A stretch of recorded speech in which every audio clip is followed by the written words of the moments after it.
Leading crews away was Stig Blomqvist in the all-conquering Audi Quattro, anxious to prove that his win in Ulster was no fluke and the Quattro really was competitive on tarmac.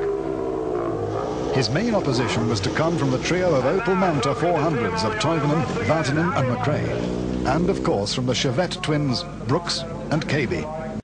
Tyre choice is always a critical factor, and no more so than across the first few rain-lashed stages. Toivonen soon blasts off into the lead to pulverize the opposition right from the start, with teammate Vatanen close behind.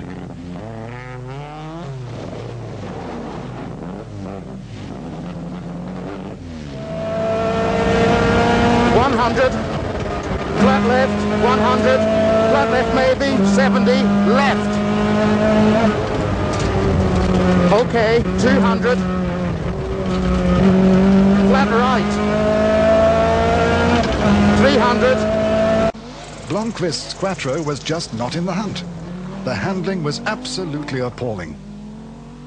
Surprise entry Tony Pond and Rob Arthur in the Works Group A Rover had the crowd on their toes as they flung the huge car around in typical flamboyant style. Sadly, it lasted no further than the second stage, where it retired with a broken half shaft. The format of this year's Manx allowed crews plenty of service time in the spacious service area behind the TT grandstand in Douglas, between laps of 4 or 5 stages at a time. For Audi, it gave an opportunity to alter the suspension on Blomqvist's car in an effort to improve the handling. And even the Opels were indulging in some detail modifications to try and extract those vital extra seconds. Tyres were still the most critical factor, of course. Chase cars were carrying even more tyres than usual as they struggled to cope with the vagaries of the weather and the constant changes of mind from their respective crews. At the head of the field, no quarter was asked or given. 120, flat left, 50, flat left maybe, 70, flat left maybe, 70 jump, 50, flat left maybe, 30 flat right, 50 now easy right, opens over 70, 100, flat left 250, flat right, 150, left entry into turn tight, medium right, 100. Easy right and long flat left maybe. 100. Long easy right, 20, easy left maybe. Blomqvist ploughed on, as did Eklund, who was heading for the Group A lead, having made up 3 minutes on the others. Germany's Manfred hero in the big Porsche was destined for an early bath, however, when he misjudged things after the Ford on the South Barul stage.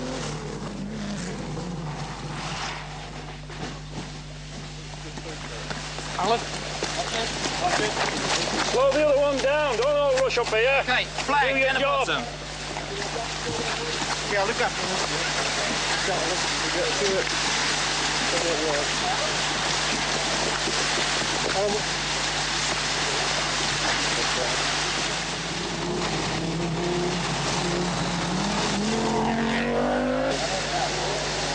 Manfred, hast du 2 Paar Strümpfe dabei?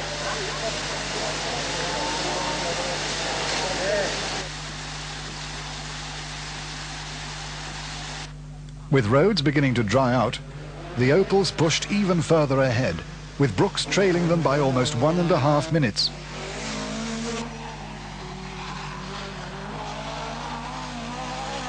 Terry Kaby was in 5th place, ahead of Blomqvist, with Ireland's Bertie Fisher in the Manta 400 just behind, but destined to move ahead as he gradually got more and more into the groove, much to the delight of the many Irish fans on the island. Friday morning dawned dry and windy. Many breathed a sigh of relief, not the least Blomqvist. Toivonen again powered off, setting fastest time, with teammate Vatanen in hot pursuit. 250. Flat left, 120. Right. Twisty 400 over brow. Flat right, 70. Flat left, maybe. 70 brow, 50, easy right, maybe.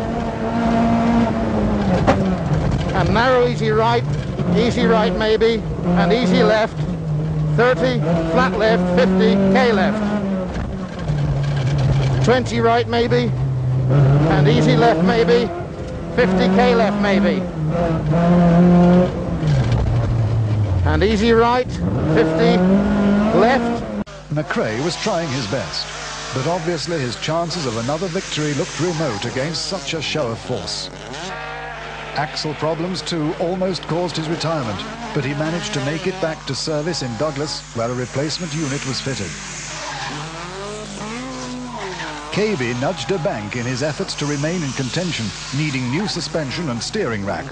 Eklund was consolidating his lead in Group A, whilst Lord had moved into second spot, ready to challenge for the lead, with Wilson trailing in third and Midgley set to attack in the second Team Corolla. The first stage after Douglas' service was Abbeyland, where everyone looked spectacular as they blasted through the lanes. Robin Lyons almost threw away his good position, however, as he slid sideways on the loose gravel into a curb, breaking a wheel and causing an axle leak. Luckily for him, he didn't hit the house.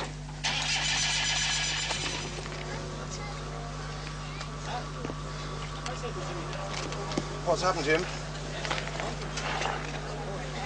Lost drive in the new axle. Brand new? Brand new. So, that's it. Finished. The two leading Opals decided to call a halt to their personal battle and consolidated their position at the head of the field without resorting to undue risks. KB and Brooks continued to press on as hard as ever in their chase of Blomqvist, now into third place after McRae's demise.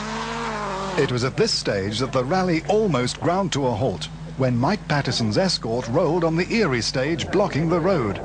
Following cars were held up so long that the inevitable cancellation of more stages resulted. Bertie Fisher was able to effect an axle change during this period, but it was all to no avail, as he retired on the following Abbeyland stage after hitting a wall. Toivonen and Vartinen continued their gamesmanship with Blomqvist in third place, and Brooks and KB fourth and fifth respectively.